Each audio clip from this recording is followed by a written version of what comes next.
Welcome to Biochemistry 423. This is Lecture 1, covering material from Chapters 1 and 2. Before we jump into details, I want to be clear about something important. This lecture is not just introductory, it establishes the logic that we'll use for the entire course. Many students think early lectures are easy or just definitions. In this course, that assumption usually causes trouble later. Everything you learn today comes back on the Unit 1 exam and the final exam and is repeated throughout the semester. So by the end of this lecture, you should be able to perform specific tasks, not just recognize terms. So these tasks will appear on the Unit 1 exam, the final exam, the homework, and in-class activities. So this lecture sets up how we reason about biological systems at the molecular level. If you understand the why here, future topics will feel logical and instead of overwhelming. So these are exam explicit learning objectives, and that phrasing is intentional. After this lecture, you should be able to do all of these things. So name the four major classes of biomolecules and state one primary function for each. Explain the unity of biochemistry, quote unquote, and apply it to biological diversity. Explain why weak non-covalent interactions are essential to biology. Describe why water is polar and how hydrogen bonding arises. Explain the hydrophobic effect and apply it to membranes and protein folding, and then calculate pH from hydrogen ion concentrations and use the Henderson-Hasselbalch equation. So if you see a verb like name, explain, calculate, and objectives, that tells you how you're going to be tested on it, right? So after completing this lecture, you should be able to perform these tasks on an exam without notes. That means memorization alone is not enough and you need understanding. So we'll start with biomolecules and then zoom out to the unity of life because those ideas reinforce each other. So biochemistry is the application of chemistry to understand biological processes at the molecular and cellular level. So life is governed by three things: chemical reactions, molecular structures, and energy transformations. So if something happens in biology, it happens because molecules interact in predictable chemical ways. So all living organisms share a common biochemical foundation. Almost all life is composed primarily of hydrogen, carbon, oxygen, and nitrogen. So fundamental biochemical processes are conserved. If a biochemical principle is true in E. coli, then it's true in humans, right? So that tells us two things. Biochemistry is universal and life shares a common evolutionary origin. So this is why we can study bacteria and learn about humans. So this is an exam skill. I usually highlight exam skills. I'm going to use like blue font, it says exam skill at the top. If I forget to change the color or whatever, please bear with me. I'm going through and editing these slides this semester. So there's a little bit of a revamp. So most of the slides should be correctly oriented in this way where they'll say an exam skill. It'll be highlighted in blue. So you're expected to know this sort of stuff cold. So there are four major classes of biomolecules. Proteins, which help with catalysis, are structural, help with signaling. Lipids, which are important in membranes, also in long-term energy storage, as well as signaling. Carbohydrates, which are for short-term or general energy storage, and then also cell-to-cell recognition. And then nucleic acids, which are important in storage of genetic information and energy transfer. So on exams, you must be able to name these and give a function, not just recognize them. In biology, structure determines function. So examples of this: amphipathic lipids self-assemble into membranes. So just their chemical structures will self-assemble into a lipid bilayer and a membrane. Amino acid side chains determine protein folding. Is another example. So, hydrophobic residues will tend towards the middle, whereas hydrophilic residues will tend towards the outside. Nucleic acid structure enables information storage and transfer. So this is another example. If structure changes, function changes. So this idea will show up constantly, especially in enzymes and in proteins. So now we shift to weak interactions in water, which are absolutely central to biochemistry. You must be able to explain why weak interactions are essential, describe why water is polar, and explain the hydrophobic effect and apply it. Everything in biology happens in water, and water changes how molecules behave because it's a polar solvent. So biological systems rely on weak non-covalent interactions, including hydrogen bonds. So hydrogen bonds occur when hydrogen is covalently bonded to an electronegative atom like oxygen or nitrogen.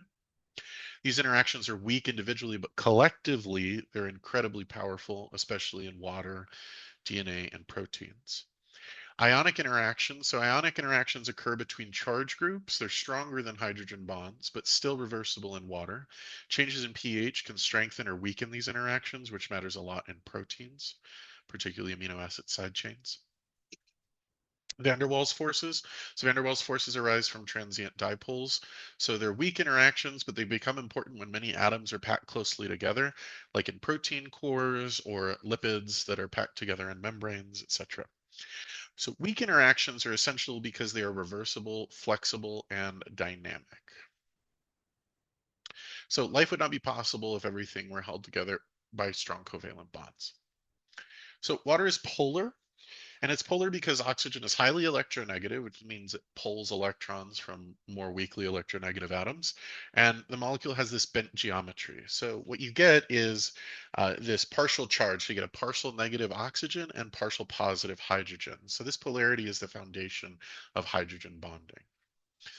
And so water molecules associate through hydrogen bonds, right? So some of the consequences of this association with all these hydrogen bonds and water molecules is water has a high boiling point. It's an excellent solvent. Okay, it's a polar solvent, so it dissolves charged or polar molecules very well. And it has the ability to stabilize charged and polar molecules. So these properties make life possible. So non-polar molecules disrupt water's hydrogen bonding network. Okay, and so we can see this here as demonstrated in this image, right? This is water molecules surrounding a non-polar molecule. As those non-polar molecules come together in a suspension or solution, they tend to aggregate, right? Because they want to move away from the water. And that aggregation, while it organizes the nonpolar molecules, actually disorganizes the water molecules proportionately. Right? So to minimize disruption, water excludes nonpolar molecules and hydrophobic molecules cluster together. So this is what's known as the hydrophobic effect. And it's not a force, it's just a consequence of the properties of this polar solvent water. So the hydrophobic effect drives lipid bilayer formation, right? So the hydrophobic regions of lipids sort of organize to the internal portions of membranes, whereas the hydrophilic portions of the amphipathic molecule associates towards the aqueous environment. And so you generate this lipid bilayer membrane. It also affects protein folding. Again, hydrophobic residues will tend towards the center of proteins, and hydrophilic residues tend towards the outside. And then macromolecular assembly in general is driven by the hydrophobic effect. So this is like a central organizing principle in biochemistry, the hydrophobic effect. So now we'll move into acids and bases and pH at an introductory level. So you must be able to calculate pH from hydrogen ion concentrations. You need to be able to determine relative acid strength, and you need to use the Henderson-Hasselbalch equation. So these skills will return later in amino acids and enzymes. So pH is a logarithmic measurement of hydrogen ion concentrations. Okay, so the lower the pH means the higher the hydrogen ion concentration. All right, so the more acidic, if you have low pH, you're more acidic. If you have high hydrogen ion concentration, you're more acidic and your pH is lower. So small numerical changes in pH represent large chemical changes because it's on a logarithmic scale. So changes in hydrogen ion concentration also affect these electrostatic interactions that we were talking about before. So that means pH can change protein structure, enzyme activity, and molecular interactions. So here's a typical exam style problem. This is a really basic problem, right? Just doing a simple pH calculation. So this should be second nature. It doesn't mean that there will be a ton of individual problems that look exactly like this on the exam. There may be one like this, or there may be a need to calculate pH within a larger problem. And so this is just an important skill to have for the exam.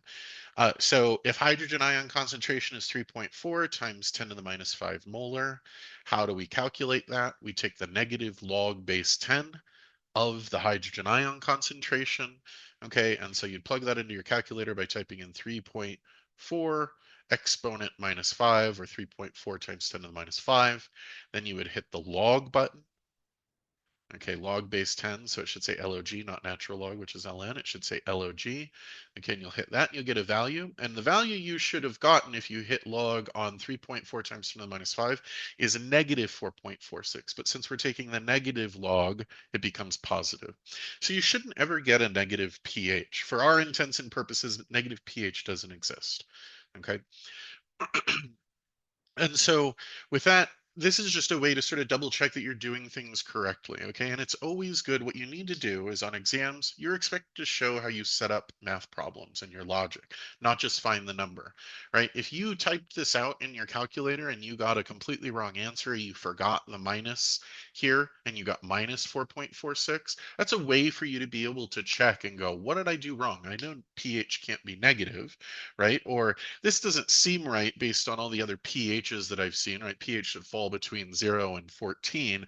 What's going wrong here? Did I type it wrong into my calculator? Do I have it written incorrectly, etc.? Okay, so the Henderson-Hasselbalch equation, this is another exam skills, which I didn't highlight in blue here, but I will try and get that in the future. So this equation allows you to calculate pH, calculate pKa, and determine acid-base ratios, right? So when protonated and deprotonated forms are equal, your pH is equal to your pKa, right? And so this equation sort of governs that, right? That's sort of the definition of pKa here, right? So if you have your ionized form, right, your form that is deprotonated in this case, right, and then you have your acid form, right? And these are equal, well, then this term becomes 1 inside the log, and log of 1 is 0. And so by definition, when your protonated form is the same concentration as your deprotonated form, then your pH is equal to your pKa, okay? All right, so what should you practice? So you should be comfortable rearranging like equations, or rearranging the pH equations, rearranging the Henderson-Hasselbalch equations, looking at the Ka equation, and rearranging them in ways that let you calculate different things. Your homework problems should help you with this, and some of the in-class activities should hopefully help you with this as well. You should also be able to interpret what pH means chemically, right? So low pH means high hydrogen ion concentration, means more acid. Higher pH means less hydrogen ion concentration, means less acidic. Okay, and then you should also be able to, and this is important, explain your results in words, because there are going to be word problems, and students definitely suffer the most during word problems on the exams. And so don't just know numbers, know concepts, because if I ask you the concepts, right, don't just be able to answer a multiple choice question, be able to explain your result, math or otherwise, in words. Okay, so understanding matters more than memorization here. I'm going to try and do this with each lecture. So what comes next for the next lecture? These concepts are going to be foundational for where we're moving from here, which is amino acid charges, then enzyme kinetics, and ultimately in Unit 2, metabolism and regulation. So mastery at this level is going to reduce difficulty later overall. I'm also going to include a lecture study contract with each lecture to kind of give you an idea of if you can do the learning objectives, then you can do lecture 1 content, right? So this is the study contract. If you can do these tasks without notes, then you're prepared for the Unit 1 exam, the final exam, homeworks, in-class activities. Now, clearly, lecture 1 is not all that's going to be on the Unit 1 exam or all that's going to be on the final exam. So when I say that, I mean content for both of those things, okay? So use this as a checklist, not just a summary of what we went over. Check through and say, can I do these things? Can I do these 8 things, right? And then use it to guide your studying, identify weak points early, practice explaining ideas clearly. If you can explain your reasoning in words and equations, then you're on track. And if you have questions, then you should bring them to class and ask me questions. So just to summarize, I think what today sort of directly prepares you for is about 30 to 40% of all the problems on Unit 1 exam are going to have something that relates to Lecture 1. These are foundational concepts, and so they're going to be on a large number of those problems. The final exam, right? So this also helps you prepare for that same recurring information on the final exam and the logical preparation for different content. And then also it helps you with the homework. I also like sometimes if there's something in the reading portions of the following chapters that are supposed to be read, I like to tell people things maybe not to focus on because this book is so dense and big, and because we only have 16 weeks to cover information. I certainly curate what I teach compared to what is in the book. I try and curate the homeworks similarly. The homeworks tend to expand, I think, maybe a little bit beyond the lecture, so you have to synthesize a little bit more, ask some questions, okay? And some of the homeworks you may get directly from reading in the book, but I do like to tell people certain areas that they can just fully skip because I'm not going to cover it on an exam, even though it's not bad information to learn for your own education. I will not be testing on these things. So for chapter 3, I will not test on amino acid chirality. You can skip that portion. And for chapter 4, I will not test on peptide bond rotational angles. So that concludes lecture 1 for Biochemistry 423.